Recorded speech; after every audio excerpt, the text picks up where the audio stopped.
Good evening, and welcome to American Public Square at Jewell.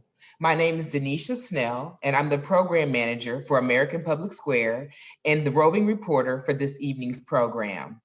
I'd like to start by thanking everyone who made this program possible, including American Public Square Program Committee, the Membership Committee, and all of the staff and volunteers at American Public Square. I would also like to thank our sponsors for tonight's program: William Jewell College, Marnie and John Sherman, the City of Kansas City, Missouri, the Hall Family Foundation, Sue Seidler and Louis Nerman, and PlexPod. Tonight, we'll be speaking with former Kansas State Representative Kevin Yoder. Representative Yoder was the Kansas State Representative for the 20th District from 2003 to 2011 and served as a member of the House of Representatives, 3rd Congressional District from 2011 to 2019. Additionally, he is a member of the American Public Square Board of Directors. As always, during American Public Square programming, we welcome questions from the audience. As roving reporter, I will be watching for any questions you may have for Kevin, so please feel free to type those into the Q&A section of Zoom. If you're watching tonight through Facebook Live, you may also ask questions by posting them in the comments section. With that, I will turn it over to our moderator for the evening, Alan Katz.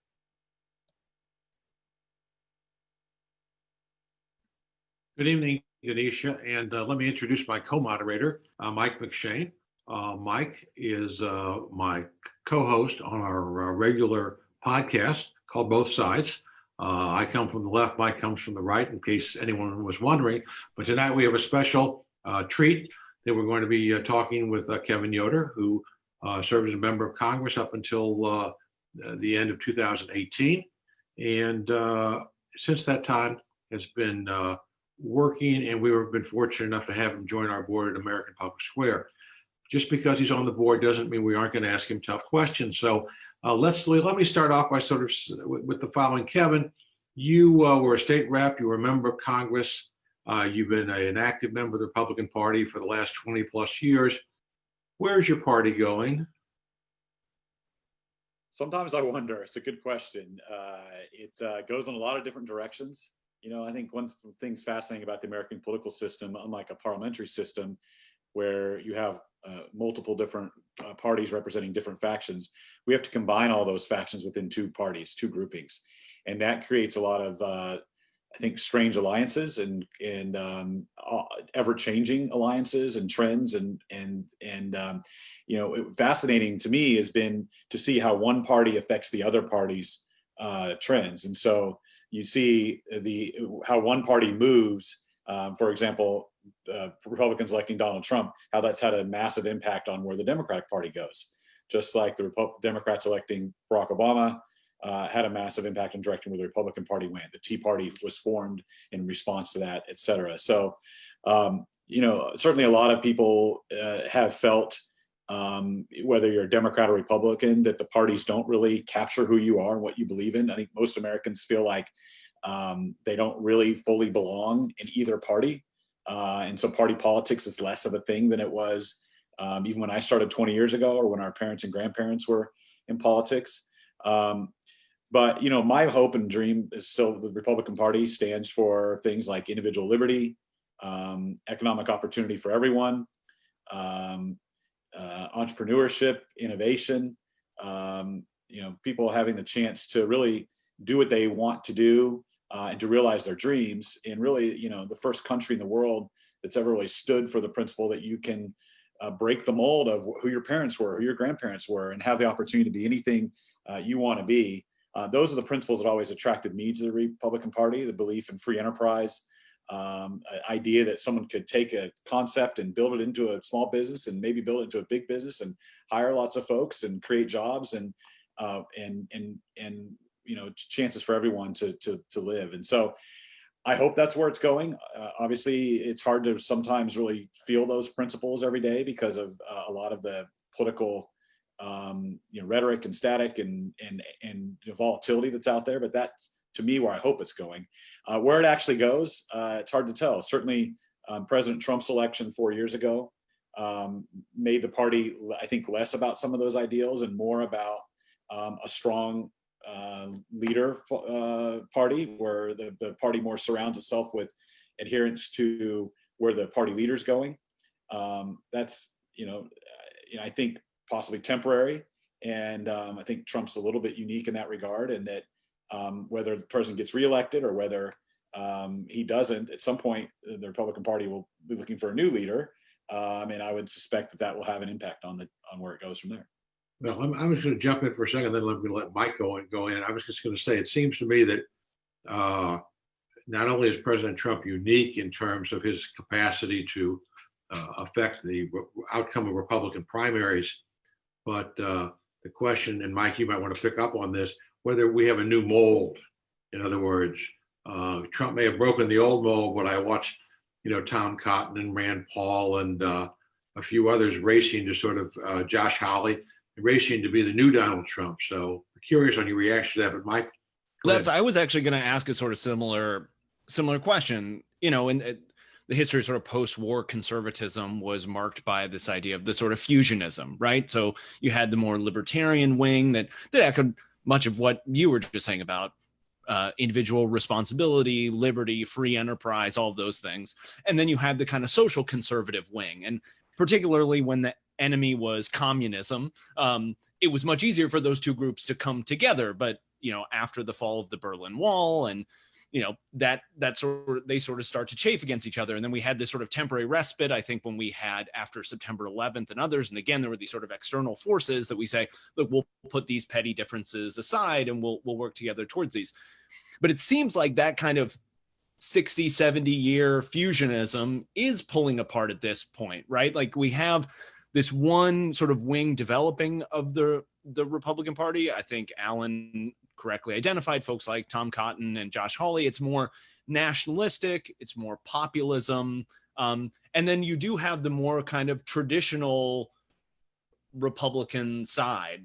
And I'd be fascinated to see whether do you see that in the same way, like this sort of fusion of these two forces pulling apart? Do you see one of them sort of winning over the others? Is it one of these things that, like, if Donald Trump gets creamed in November, then it's like we'll go back to the way it was before after this sort of dalliance in nationalism and populism? Or is that just sort of like a sort of a permanent part of the Republican Party now? Well, I'd say nothing's permanent, first of all, right? It's a constantly evolving issue, and political parties are always looking to build a coalition that's going to win, and they look to pick up voters in different pockets. And, the Trump campaign in 2016 clearly targeted Rust Belt, blue collar workers. They were targeted by Reagan in the early 1980s, that so-called Reagan Democrat concept. Trump's message spoke to them much more than it spoke to maybe the suburban, more Chamber of Commerce country club Republicans, right? And the thing is, there were counties where Democrats had won. I remember reading about counties where Democrats had the voters had voted for Democrat for president. Some counties in Kentucky and rural counties in the South, every single election, including both of Barack Obama's, in the history of the country, right? I mean, going back to the history of the Democratic Party, and yet they voted for Donald Trump. And so those are pretty massive changes, but the rubber band only stretches so far. Like, you can't get 85% or 80% of a rural Kentucky county that voted Democrat just 10 years ago and expect to also then win the suburban, softer Republican vote. Like, it just doesn't work. So that's why you see these elections still are always sort of close. Every once in a while you get a cycle. 1984, Reagan won 49 states, but they still tend to be relatively a battle, because each side is sort of, I think, looking for who the other side's leaving out of their message, right? So Democrats are shifting to fighting more for those suburban moderate Republican votes. And the equal question would be, as you have more upper class business chamber folks moving into the Democratic Party, and you have more labor, blue collar, Rust Belt guys moving into the Republican Party, what does that do to both parties? And is that a permanent change? And does the Democratic Party kind of become the chamber, pro-business, socially moderate, socially liberal party? And there was always a little bit of a challenge where you had some moderate Republicans who would say, look, I agree with the Republican Party on economics, but I disagree with them on social policy, right? On moral policy. And you'd had some Democrats who'd say, look, I disagree with the Republican Party on economics. I'm a blue collar, I want the Democratic Party on economics, but I like the Republican Party better on social issues, right? So, I mean, one question is, does realignment actually make more sense in some ways? And then again, you have then regular people who are like, whoa, I still don't feel like either of these parties fully represent my viewpoints. I'm an independent, even though right now they might say they're mad at Trump, so they're voting Democrat, but some of those same voters were mad at Obama and are voting Republican. And so that's why you keep seeing the seesaws go back and forth. And it feels like it's an endless process. Yeah, well, I think the Democratic Party, obviously, if you look at the primary results in New York from yesterday, would indicate that it's going to be difficult for them to become the party of the Chamber of Commerce long term, but we never know. Let's talk, though, since we're talking about what's happening in politics, let's look a little more locally for a moment. I think if Trump, you will know the answer to this. Trump carried Kansas, I think, by something like 18 points, 19 points, something like that. Carried Missouri by, and I think carried Missouri by 19 points. I saw some polls today. He's leading in Kansas by 4 points, and he's leading in Missouri by 8 points. We have a Senate race in Kansas where you have 3 Republicans, each one's trying to find how far right they can go. They're all racing to see what they can say about the Supreme Court decision that affected transgender athletes, which doesn't strike me as like the most pressing issue of the day. Is this a race that a Democrat, after the smoke clears on a Republican primary, can win? I don't think so. I think there's certainly candidates on the Republican side who will do better in the general election. But the president's going to win Kansas.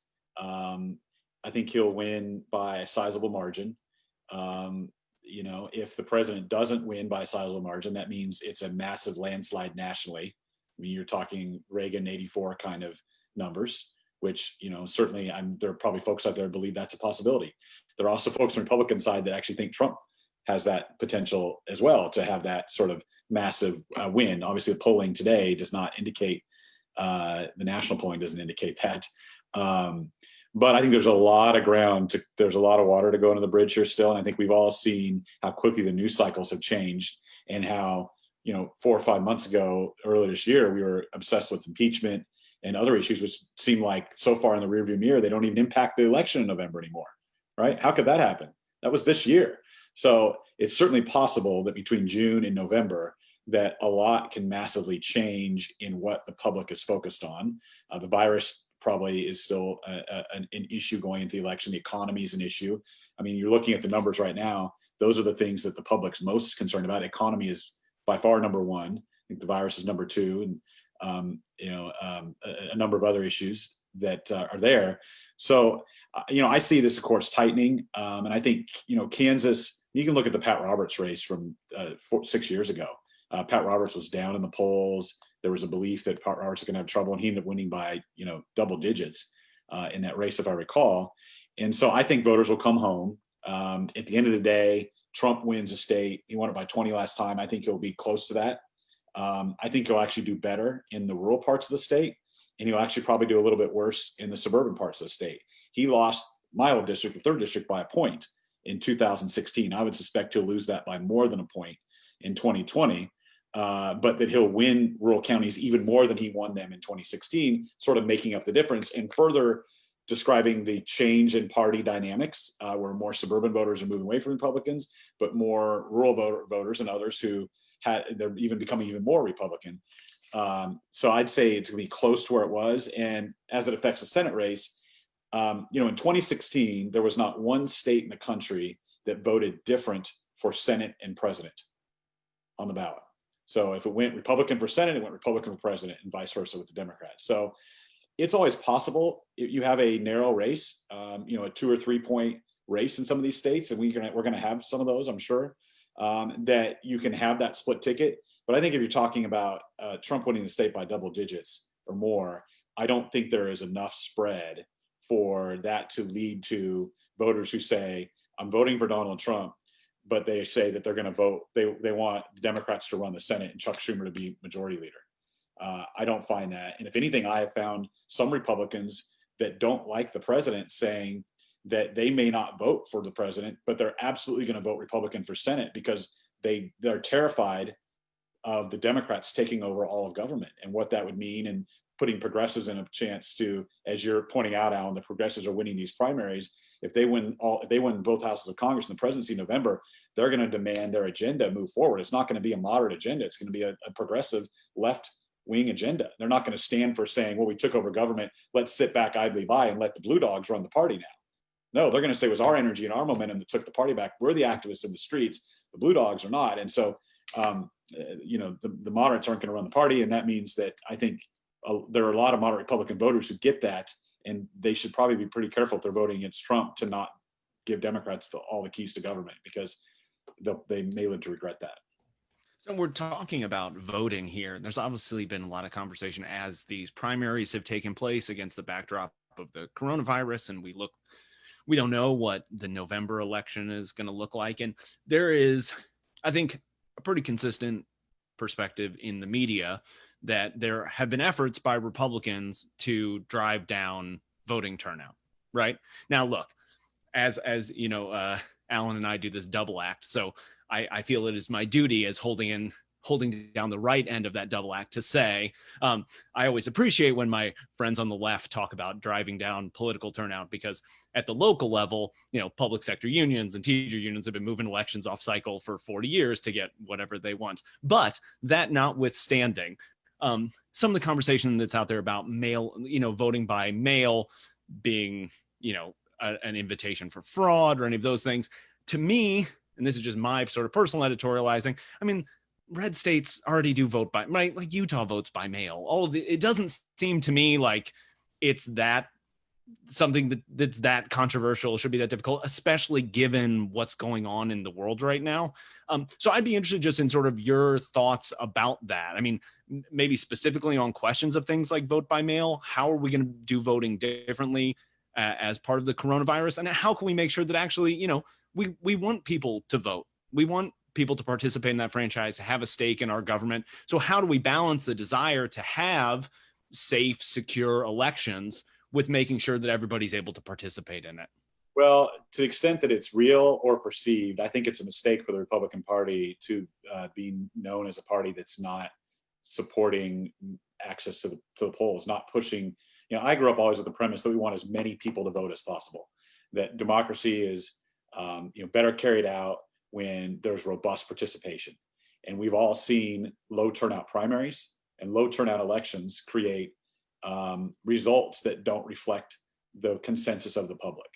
And so, there's always, I think, attempts to determine who's going to be voting and how that voting impacts the bottom result. But I would just say, for my part, generally, I think whether that's the actual motive, which I know that's what Democrats believe, that's always the motive of Republicans, is to stop turnout. I don't believe that's the case.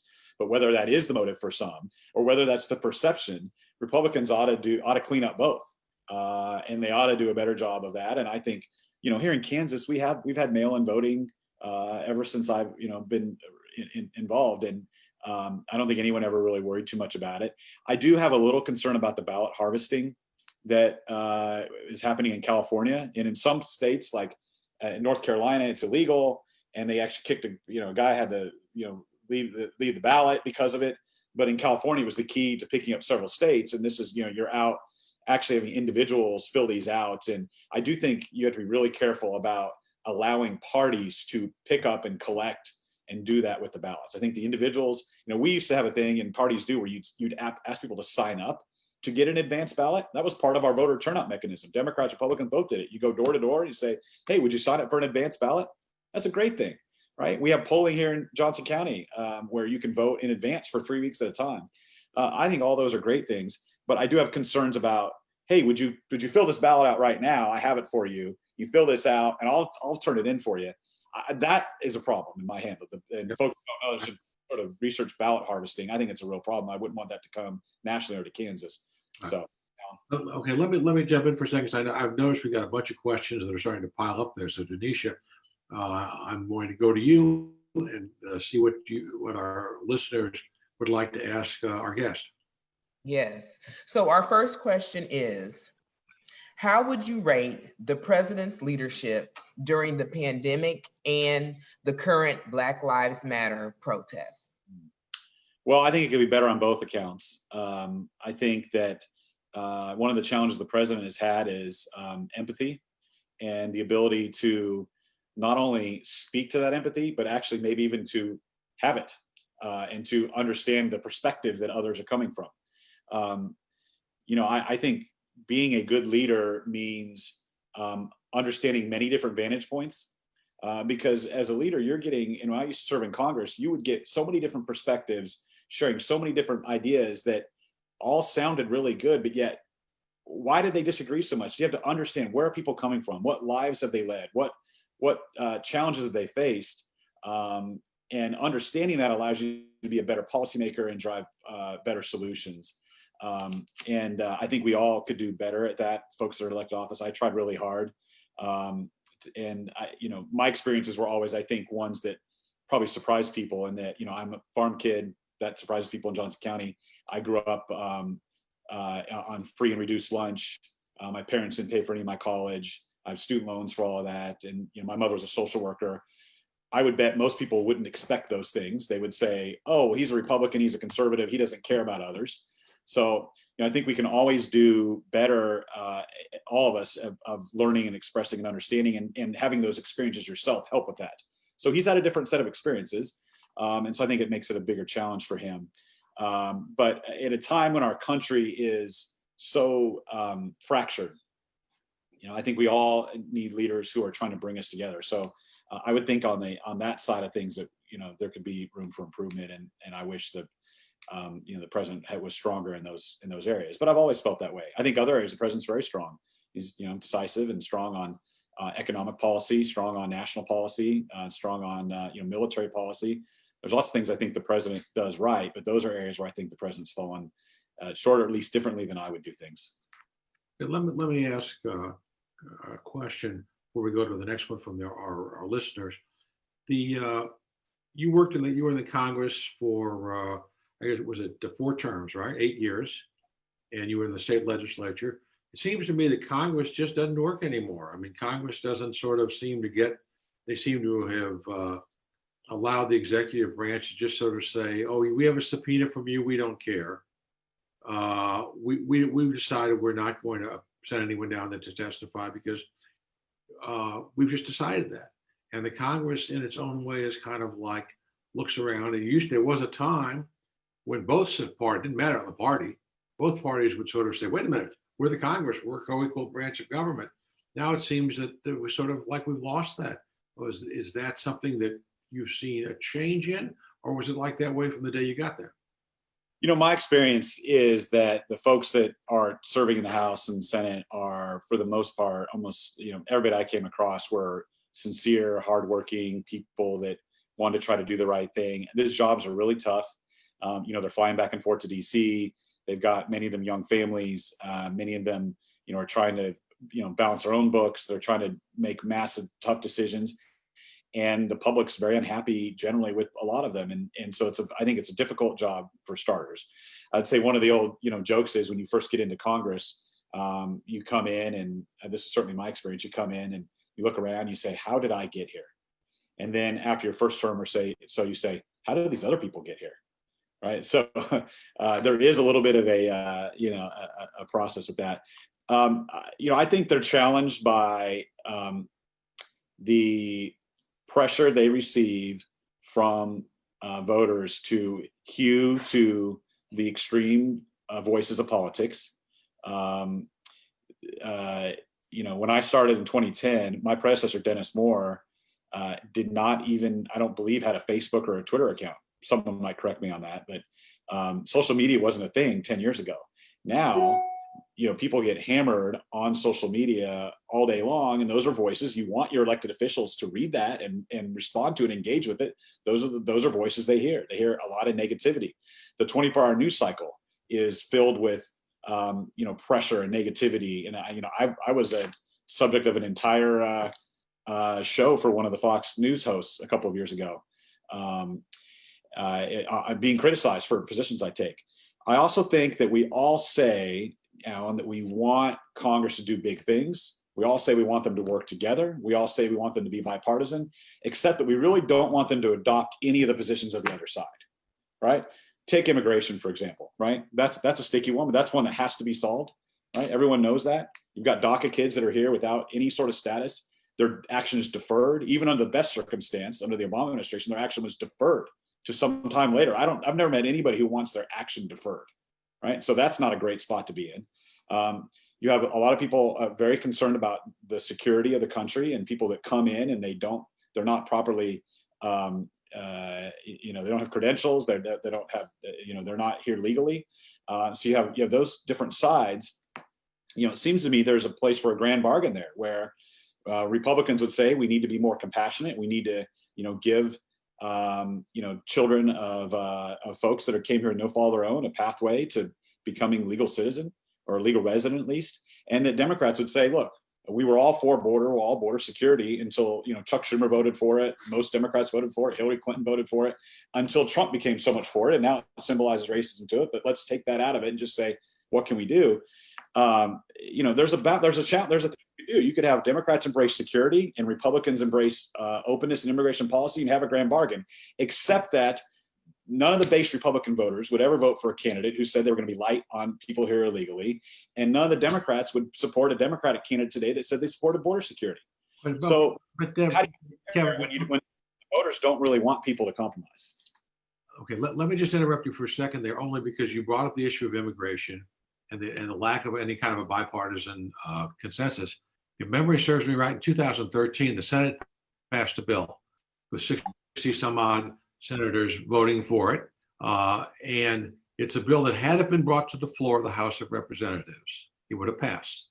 Even though the Republicans were in control of the House. You were in the House at the time. I think you would agree with my analysis that put on the floor for a vote, it would have passed, because all the Democrats would have voted for it. Some of the Republicans would have voted for it. But for whatever reason, the speaker decided, I guess for Republican politics reason was, that he wouldn't bring it to the floor. Is that the kind of when things like that happen, why would you expect people to have much faith in the system? Look, Democrats ran the House for 4 years, and House, Senate, and the presidency. They had the House for 06 to 10, and they had House, Senate, and presidency in 8, 9, and 10, or 9 and 10. Didn't even bring up the issue of immigration. So yeah, I think it reminds me of the guy who was running from Starbucks, who was running for president for a while. I didn't hear much of what he said, but he did say something one day that I was like, it makes a lot of sense. He said the purpose of his candidacy as an independent is that the two political parties are engaged in an endless war of revenge politics, right? And so if you're engaged in an endless war of revenge politics, and so Alan, when I bring up immigration, your mind goes to, yeah, but it was Republicans' fault in 2013. And my mind goes to, yeah, well, Democrats didn't even bring it up when they were in charge. So there's this constant, whose fault is it? And there isn't really okay, let's put all the recriminations aside and let's just say what is possible given the current framework. That's not happening today, and it hasn't happened for a long time. And you can take the budget deal. I'll flip one back at you, Alan. President commissioned a task force to deal with the budget. I forget the name of it's escaped me at the second. One of you all smart folks will remember it. I think Simpson Bowles. Bowles, right? Senator Alan Simpson Bowles. And you know what they said? They said you guys need to raise taxes and you guys need to cut benefits. Two things that neither party wants to do. So that thing, Obama commissioned it, they did it, it got prepared and it got shelved, and President Obama didn't want to ever talk about it again. Because doing the legislative work is hard. The easy legislative work that you see, when you see bipartisan agreements in the House and Senate, you know what you're seeing usually? A massive debt spending bill. Because anyone can agree to borrow money from future generations. That's the easy line to take. The harder thing is Republicans agreeing to raise taxes or Democrats agreeing to cut public benefits. But you have commissions saying both those things need to happen, and neither side's ever going to give that. So until we have the folks that are willing to vote against their own party on both sides at the same time, in the same climate, at the same day, then you're kind of out of luck, Alan. And now, does the way that we draw congressional districts play into this, in the sense that when Republicans are in control of states, they tend to draw maps that are more favorable to them, which leads to less contested elections? When Democrats are in charge of states, they tend to draw maps that are favorable to them that make less contestable elections. Is that part of, as these seats get safer and safer, then really the primary is the election and you have to tack more to your extreme to do it. Is that driving part of this? And if so, is there some way to fix that? It is part of it. I think that's all. It has been a factor for, that's always been a somewhat of a factor. So it's not that new. It has become more sophisticated with mapping tools that allow people to draw specific houses out. And, Kansas famously in 2012 was the only state in the country. Doesn't happen in Kansas. By the way, people used to say, "Oh, well, Yoder, you've got a gerrymandered district." Until I lost, and they didn't say that anymore. But they say, "Oh, you just win because you have a gerrymandered district." But Kansas was the only state in the country in 2012 that the legislature didn't even draw a map. They never passed a map. They just let the courts draw it. 49 states at least attempted to do it. Kansas, the courts just drew them for a whole clause. So this is at least the one state where you can say, get a 3-judge panel, draw the districts. So I used to laugh when people would say that to me, because we didn't have a legislative process here. But look, some states have gone to nonpartisan commissions. Those still tend to be partisan because there's a lot at stake. And so you still have people with interests. It's really hard to take the politics out of the redistricting process. And it tends to just usually put power in someone else's hands that will use it for their nature. But yeah. Who picks the redistrictor ends up big. It just moves it 1 degree of separation away. Arizona's like they get like 3 Republicans, 3 Democrats, and 1 independent or something like that. But the independent, tends to be on one or the other sides. And so you don't get that far. But yeah, like I know folks, I have friends in other states that got drawn out of their seats, that were taken to the point where they lost their seats because Democrats drew a district that was theirs, Republican, that got pulled away from them because the legislature just drew it away. Obviously there are certain states that Republicans have had the majorities that have probably more seats than the voter basis should allow. There's certain things you can do. You can kind of draw out communities. You can cut up suburban communities. You just can't cut up other communities based on other certain factors. And so I think some of the court rulings on that stuff's a little unfair too, on what they let go and what they don't let go. But all that being said, I put more of it on 20 years ago. We didn't have a 24-hour news cycle where we watched TV all day, getting the news in our echo chamber, getting us angry, reinforcing our beliefs that don't necessarily have the full picture. And then we go on social media and we argue with people around the world who we don't know about those very same things based upon our lack of information that we got from the cable news channel that gave us that. And then we call and yell at our member of Congress. We used to get called right after Rush Limbaugh was done. We'd get calls from, conservatives would call in and say, you guys stink for these reasons. And look, the time I was in Congress for the first 6 years, we'd have people call, frequently every other day and say, you're a rhino because you haven't impeached Obama. You worked with him. You voted for that bill that he signed. And by the very nature that you voted for it and he signed it, as soon as he signed it, it became a sellout bill, right? So if Obama signed it, then by very definition, it's no longer a good bill. That was the issue. Who was for it? It was never the policy. And then the day Trump got elected, then those callers stopped calling. And the other side started calling and saying, why haven't you impeached Trump yet? You're a Trump, MAGA, lackey, and you do everything he tells you. You wake up in the morning and he gives you your talking points. And, and reality was a number of the issues we pushed, whether it was the tax cuts bill or reforms of healthcare, et cetera, were issues we were bringing to him. But we could never get credit that these were ideas we were working on. It was always that we were just doing what the president was telling us. So.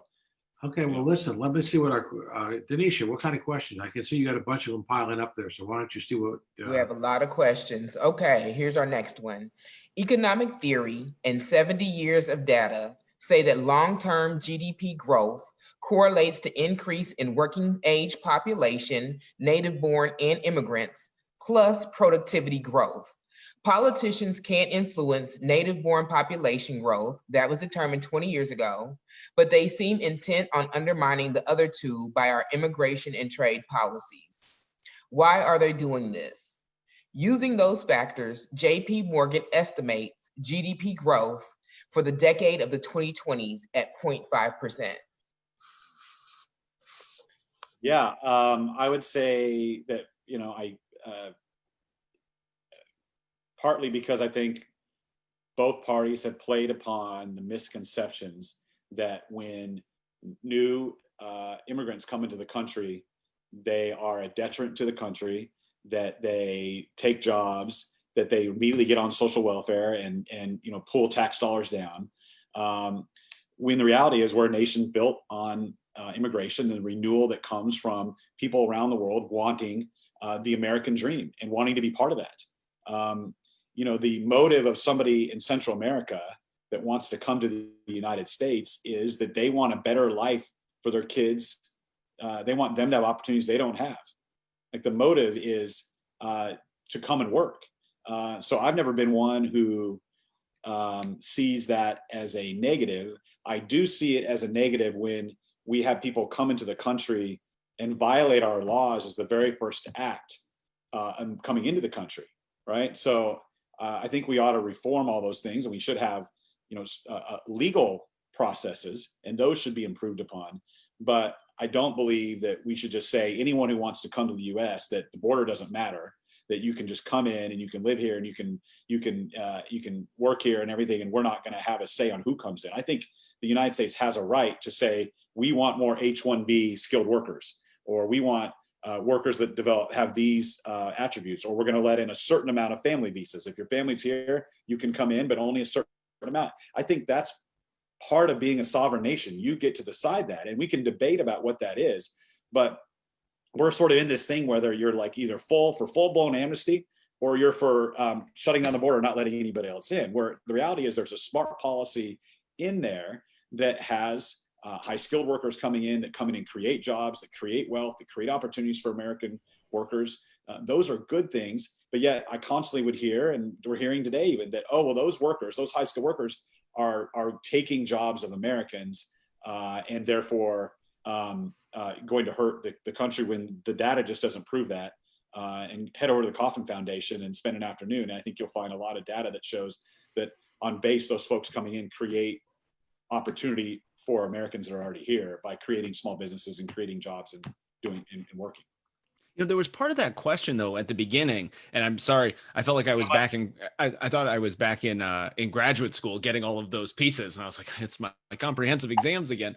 But, one part of that, at the beginning was talking about the sort of a birth rate of American citizens and others, and so I'm sort of, if I'm garbling your question, anonymous questioner, I apologize. But, one of the things I thought was buried in that question, I tend to think that there is an opportunity for the Republican Party to at least partially rebrand itself as a pro-family policy. So there was that sort of question there, like, we can't affect the natural birth rate. I don't know, maybe if we make it easier to have kids, it might be possible, right? And I think, I'm generally pro more kids. Like, it's great for everything that's sort of happening there. But I wonder about sort of pro-family policies. It seems to me, like, as an ideological conservative, that sort of stuff works together. So making it easier like the policy consequences of this are things like family leave for mothers, or more generous child tax credits, or things like that. I mean, our sort of political ideology is based on this idea of the family being that, that little platoon that you start out from. So making life easier on family, those seems to me to be a natural thing for Republicans to move to. And and I'm totally with you on sort of all of the implications of the national debt and all of those things, but I worry that that's a debate that we might have just lost. And so if that's the case, I mean, it seems to me pro-family policies are actually a natural place for Republicans to be, and they just can't quite seem to get there. I don't know if you see that same opportunity there, or if the debt implications are too much, or if I'm just misreading the sort of electorate on that one. When we were doing tax reform, I was trying to make the case for, look, we need to expand educational tax credits, the 529 accounts. We need to, I was a leader on the child care tax credit. Not just there's a child tax credit where you get money for having children, but, I think we all correctly analyze that, look, if you want people to be able to go to work and be productive, you need to figure out what are the obstacles to do that. Education, transportation, childcare. And, we have a lot of challenges with affordable childcare in this community. And if you're a single mother, or even a working family, it's very difficult. And a lot of families have to go through this question of, should mom go back to work, or should she stay in with the children? And I would never cast judgment on anybody who makes that tough decision. My mother worked growing up, but I wish she would have been home, right? I mean, I wish our parents could be home with us more growing up, but it's a lot of two-parent families or two working families, but having support for childcare, we wanted to make it refundable. We wanted to expand the amount of it. We wanted to, do lots of things so that it would work for poor folks as well, because right now you can't even qualify for that unless you make a certain amount of money. It's like you're too poor to qualify for support for childcare. And I talked, and we have problems with that in the Republican Party. I mean, I had conversations with people on the House floor trying to push that bill, and people would say, "Oh, well, that's just going to encourage women to leave the home." Okay, so I don't know who I'm talking to. Are you an alien? Like, it was just difficult sometimes with the perspective of some folks were coming from on this issue. But I think the Republican Party again would be smart to embrace policies that support working families and encourage support of the children. Okay, what we're going to do now is Denisha, we're going to go back to you and let's sort of see whether we can't get through a number of these questions, which means I hate lightning rounds where people have to answer quickly because I think that it's important that we talk about things, but let's see whether we can't kind of get through a number of these. Go ahead, Denisha. Okay. Do you believe in reducing or eliminating Social Security and Medicaid, Medicare benefits? Why? No, but I do believe that we're going to have to take the issue seriously and look at future beneficiaries. So folks in their 30s and 40s, 20s, people, my age and younger, because we do know that we have 10,000 baby boomers that retire every day. We have people getting older. We have healthcare expenses growing, people living longer. And so as the median age goes up and as we have the baby boomers, it gets more and more difficult for and workers going down, right? We have, the amount of people that are actually in the workforce right now are historic lows. That's an imbalance that's going to be difficult for the federal government to reform. And so, one of the things we talked a lot about in the House when I was there is if we don't solve these problems today, then someday we're going to have to do austerity programs where we do, Denisha, what you just said, right? They're going to have to make cuts. The better course of action is to say, let's chart a course 30 or 40 years out, and let's figure out what those benefits look like for someone in their 30s. What are those options to change those benefits now and give people plenty of lead time? But the challenge of that is, again, back to this earlier part of the conversation about doing big things, is if you say anything about fixing these programs so that they last, even if you said it only for kids born today at 1 year old, then you're still hurting seniors, because your 1 year old child is going to be a senior someday. Therefore, by doing things that actually benefit them and help improve their lives and make the program more sustainable. So I think it's a hard conversation to have politically, but we need to talk about long-term reforms. Otherwise, we will end up, Denisha, with the outcome of making cuts to those programs, which I don't think anybody wants. People have counted on them, they planned on them, they paid into them all their lives, and it wouldn't be fair. Okay, Denisha, another question. Do you believe Trump wants to further divide our nation based on race and economic inequality? Why? No, I don't. I do think he lacks sometimes the empathy to understand and speaks in a way that further divides us. But I don't think that's his intent. I don't think that's his goal. And I think he does have compassion for folks. I just don't think he was able always to express that in a way. But I do think some of these things are divisive. Obviously, we're in a very divisive point in our country, and the president could do a better job of healing those divisions. But I don't think he's intentionally doing that to hurt the country in any way. Another one, Denisha? Yes. Will Kansas farmers continue to vote for Trump? Why or why not? Well, I think, yeah, for the most part, many people in the rural parts of the country like the Trump agenda more so than folks in the urban, suburban parts. They certainly, I think, like, the strong nationalism, in terms of strong national pride, strong defense. I think they, tend to not be fans of social welfare and programs that, grow the government's largesse, even though I'm sure folks would say, there's an hypocrisy there because many farmers do receive support from the government. But I think generally the president has very strong support in rural America and will continue to do so. One more. Go ahead, Denisha. Okay, to bring us together, as you spoke about earlier, what exactly would you do to bring unity in our country? Well, I think we need to spend more time as a leader. I think leaders have to spend more time listening, understanding, collaborating, bringing people together. Trying to find folks who disagree and trying to help them understand each other's perspective. I always saw part of the job of an elected official is to sort of be a translator, and to try to help people understand, help Mike understand where Alan's coming from and help Alan understand where Mike's coming from, and try to be a conduit to that kind of conversation. It's very difficult. Obviously, one person isn't going to be able to go up on a loudspeaker and say, "Hey, listen up, everybody, stop it." But we all have a role and a part to play. And even those folks who aren't in elected office, I think we can all do a better job of trying to understand where someone's coming from. So we say, you need to be empathetic.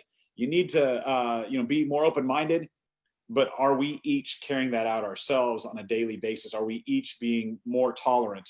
Or are we all sort of becoming less tolerant of the other side's views and becoming angry about those and more strident? And we'll see with the polls and we'll get you next time. And back to that endless revenge politics. I always try to use my time to be at least a bridge builder and try to reflect the intense levels of beliefs on both sides, even though I have my own strong views. Trying to at least listen and do a better job, I think, is what our leaders should be doing and trying to build a more collaborative atmosphere.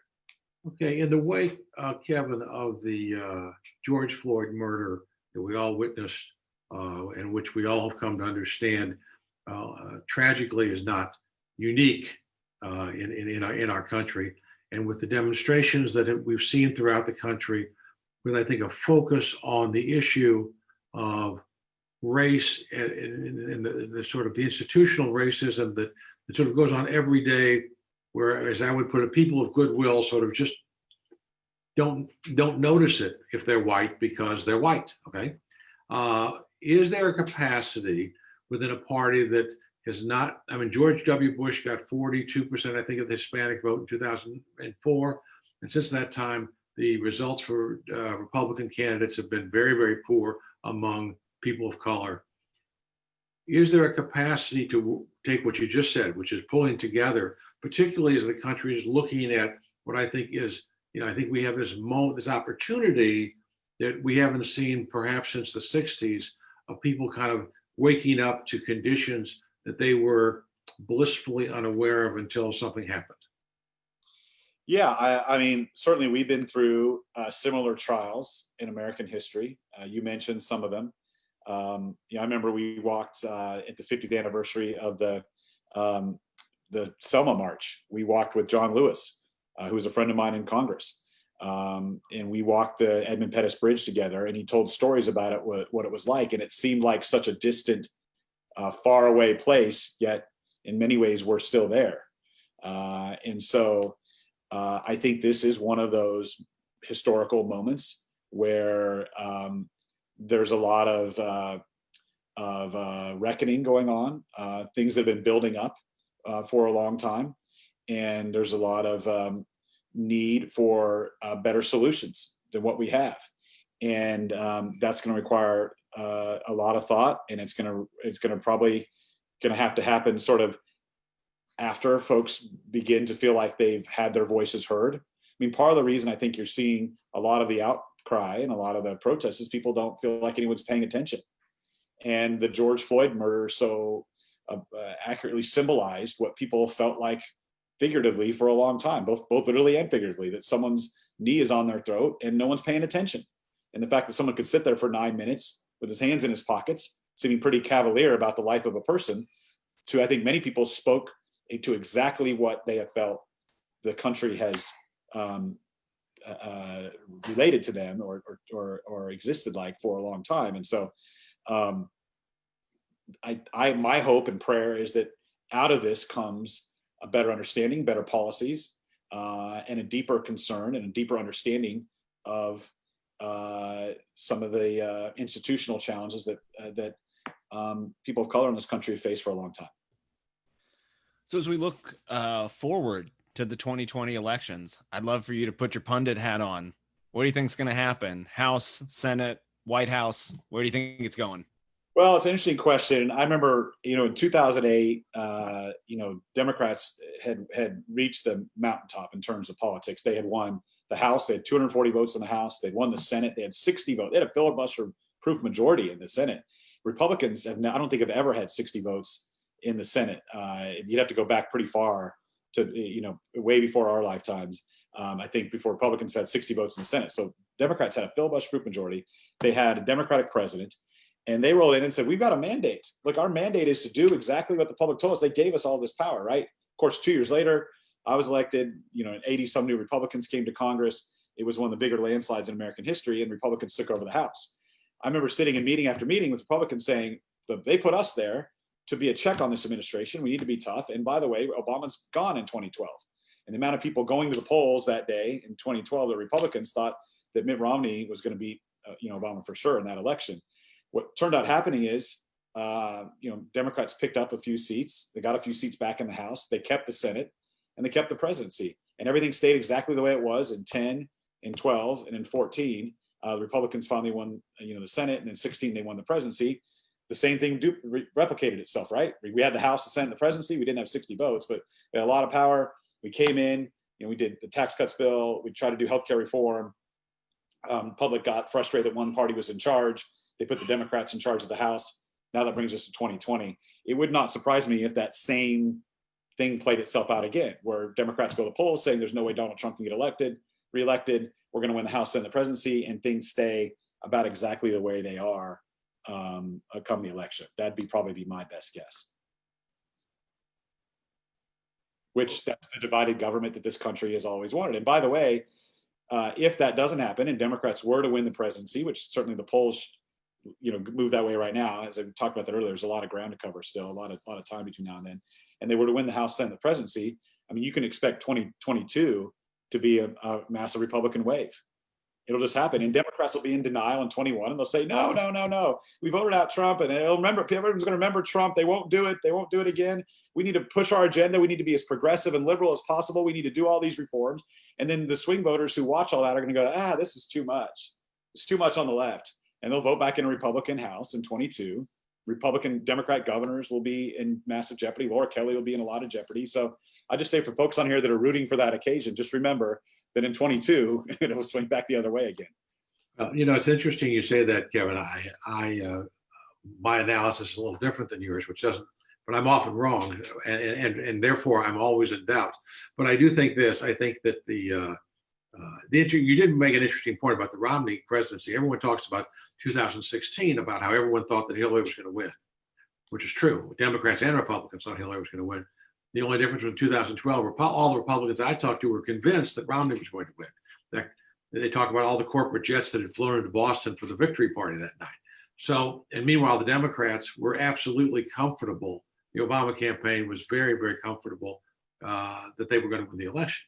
So I think that what happens is but I think right now, looking at the polling, that's the public polling on the presidency now, it seems to me that in every group, all the internals look pretty bad for the president in terms of the groups that he would need to grow. And this has not been a president that seems to know how to grow his base. He needs to, and at the end of the day, you talk about swing voters. There's a theory, which I have, and Mike and I have talked about this on our podcast before, that there are very few swing voters left. That it's so baked in at this stage of the game. Do you really believe there's more than 4 or 5% of Americans who haven't made up their mind about whether or not they're going to vote for Donald Trump? Well, I mean, obviously the opinion polls are still moving. I mean, Alan, obviously you referenced that. They've been closer, now they're farther apart. I think one of the things that Joe Biden's benefiting from right now is that he's not engaged in the debate. I mean, Joe Biden's not a present force in politics. Look, the best days that the Trump administration has had, and his numbers have been the highest, is when he wasn't in the front of the news. Like, we're in such a negative world right now in politics that by the election day, both of their numbers will be way underwater. It's not going to be like people love one and hate the other. Both of them are going to be disliked.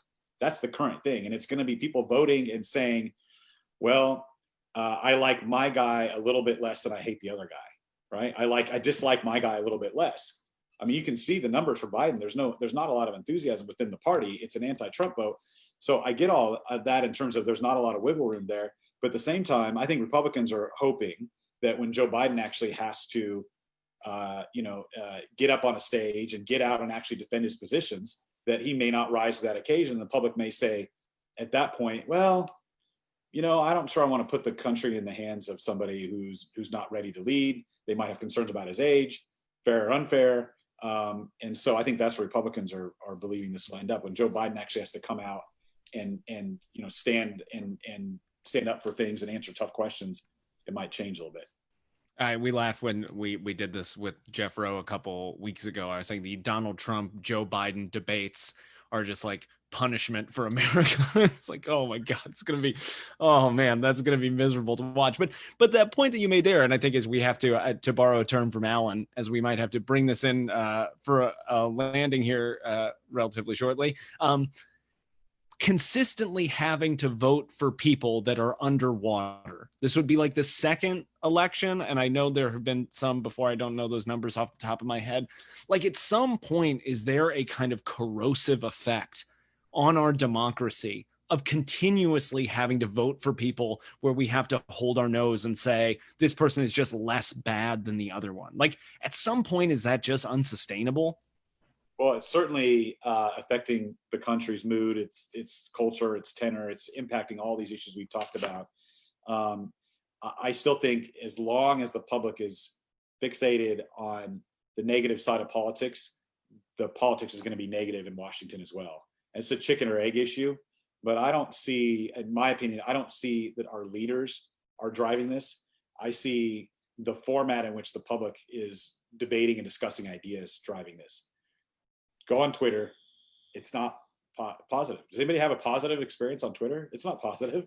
I mean, Facebook a little bit more so. I always liked Instagram because it was a little bit less, just pictures. Just leave it at pictures. So bad at a picture of this cat. I mean, come on. So discourse is so negative, right? And this is, by the way, Alan, this is what American Public Square stands to try to fix. Is that how do we positive discourse and debate amongst us as American citizens, so we can show our leaders how to do it and lead by example here. And let me just sort of say one thing, and then I'm going to ask Tanisha for a final question, and then we'll bring this in for a landing. I think, because Jeff Brown made a similar comment about how, this is where people are, and that's why politicians are reacting to where people are. And my question to you and my question to Jeff was, isn't it the responsibility of leaders to not just sort of, figure out which street the mob's going down and do a shortcut so they can be in front? Isn't it real? And which, by the way, and I understand it's difficult, and I understand that the results may not be what we want, or an individual wants. But if you want to be a leader, aren't you really sort of like charged with the responsibility of telling people when you think they're wrong and showing a different route for them? Yeah, those people aren't getting elected to office right now, Alan. I mean, those aren't the people that the public is voting for. They're voting for people that are going to go to fight. They're voting for people that are going to go to stand up, and we're going to stand up against Trump. We're going to stand up against him and administration. And I won't cower him. I won't work with him on anything. That's the message. I mean, find Democratic candidates who are saying this. When I go to Washington, if Donald Trump's president, I'll work with him to get things done. They're not saying that. They're saying we're going to go up and stand up against the right-wing radicals. And the same thing Republicans are saying. They're going to go stand up against progressives. So I agree with you, Alan. The question does the public pick in these particularly party primary elections, to go back to some of the other things we were talking about, are they looking for the most soft, least combative, most kumbaya candidate? Or are they looking for someone who's strong, who's going to carry that party's issues forward and fight? Well, I understand the challenge, and what I would say, and I'm going to go to Tanisha in a minute. I think it's kind of like people have said, why didn't more Republicans stand up to Trump on certain things? And my response to them was, if 20 members of the Senate had stood up at once, things would have been different. But when it comes one at a time, it's basically you're much more vulnerable, I think.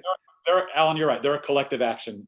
Right. And I think that leaders of Democrats and Republicans, by the way, I don't believe this is a Republican problem. I think this is a leadership problem. Tanisha, last question. The road is littered with Jeff Flakes and others who stood alone and had no support from their own party.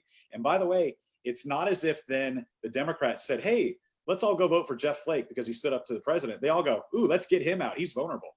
So the other side's going to attack those guys as weak. They're not going to encourage them. And that's part of the challenge. No, I agree.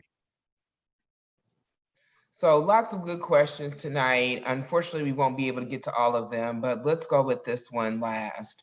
What advice would you give the Republican candidates running for your old seat against Sharice Davids? Well, I would tell them certainly to spend a lot of time listening to moms and independent, moderate women who have left the Republican Party, and try to understand and what that they care most about, and focus on issues that are going to broaden the tent, not shrink the tent. I mean, look, in 2016, in the race where Donald Trump lost the district by 1 point, I won the race by 11 or 12 points. So there's certainly, Alan, to your point about swing voters, there certainly are still voters who will divide tickets, right? That still exists. There are Republicans who might say, I'm a Republican all the way through, but I'm not voting for Donald Trump, right? There are folks like that, and there are Democrats on the other side that are the split ticket guys still exist. They may be smaller than they used to be, but I can at least point to that race and show there's about a 13-point difference between the votes I got and the votes Donald Trump got. That means there had to be a bunch of Hillary Clinton, Kevin Yoder voters. So I think, one, you need certainly your party's base voters out to vote. You got to get a good turnout. And Democrats did an awesome job in turnout in 2018. And folks should look at the turnout numbers. The increase from the midterm in 2014 to 2018 in the amount of Democrats that voted. It's massive. Tens and tens and tens of thousands of different voters who voted in the 18 midterm that didn't vote in the 14 midterm Democrats. So turnout is important, but it's a little less important in a presidential than it is a midterm, because a presidential, you're likely to get most folks coming out anyway. You still want to get a few more, but the president's probably going to drive a lot of that. It's because they're going to be out voting. There's probably going to be a lot of people that are like, I'm not voting for president, I'm coming out just for Congress. So I would say they should focus on, some of those voters that are Republican, independent, but historic, more lean right voters that have become disillusioned with the president, and show them how you're different and why you're a new voice and why you'll bridge the gap. I don't think it's fair, though, for voters to say they want people to come together and then just vote a straight Democratic ticket. So if you're out there saying to yourself, I'm a moderate, I'm independent, but I'm going to vote against every Republican no matter what, you're not asking for the country to come together. You're not going to be voting for those. You're not even listening to the message. So I'd ask the people that follow this, that are the educated voters, the informed voters that come to these forums, to give these folks a chance and to say, okay, even if I'm voting against Trump, maybe one of these Republican candidates are going to do a better job of actually solving some of these big challenges, and they're going to actually bring us together. And I want that. I don't want just a response to Trump. I want leaders that Alan asks for, which are ones that are going to actually stand up and try to lead and bring us together. Okay, well, listen, on behalf of Mike and myself and American Public Square, Kevin, thank you very much for giving us your insight and for participating in this conversation tonight. As you can see, we have a tendency to want to push each other a little, but in a very civil and fact-based way. And I, for one, enjoyed the conversation. I hope the people who are watching it also did. And Denisha, I know you've got some closing remarks, so I'll turn it over to you. Thank you, Alan, Mike, and thank you to Kevin for tonight's discussion. I would also like to thank all of our supporters who turned in tonight for your active participation. Really appreciate that. If you enjoyed this program, I invite you to join us on June 30th for our next Cocktails and Politics. This time, it's going to feature Kiana Thomason of Health Forward Foundation and Joe Reardon with the Kansas City Chamber of Commerce as they talk about the Missouri Medicaid Expansion Initiative, what Medicaid expansion would mean for the state, and strides being made for the health of the greater Kansas City community. On July 14th, we will be holding the second program in our APS Mental Health Series, this time on the topic of politics and policy. If you missed our first program on the series of socioeconomics and trauma, you can view that at any time at the American Public Square website. Be sure to check out At the Square, our series of digital podcasts that include conversations from both sides of the political aisle, featuring Alan Katz and Mike McShane. You can learn more and register for these and other upcoming programs at americanpublicsquare.com. Additionally, after this event ends, you will receive an email with a link to a post-event survey. We would greatly appreciate if you would spend just a few minutes to complete this survey. These surveys help us as we plan future programs and lets us know what kind of programs our supporters want to hear and see. Finally, if you enjoyed this program and believe that conversations like this are important, please consider becoming a member of American Public Square. APS members help support all of our programming and allow us to continue providing a space for civil, fact-based discussion. You can learn more about membership and its benefits by visiting our website. Once again, we here at American Public Square at Jewell, thank you for joining us tonight. Have a good evening, and we hope to see you soon. Bye-bye.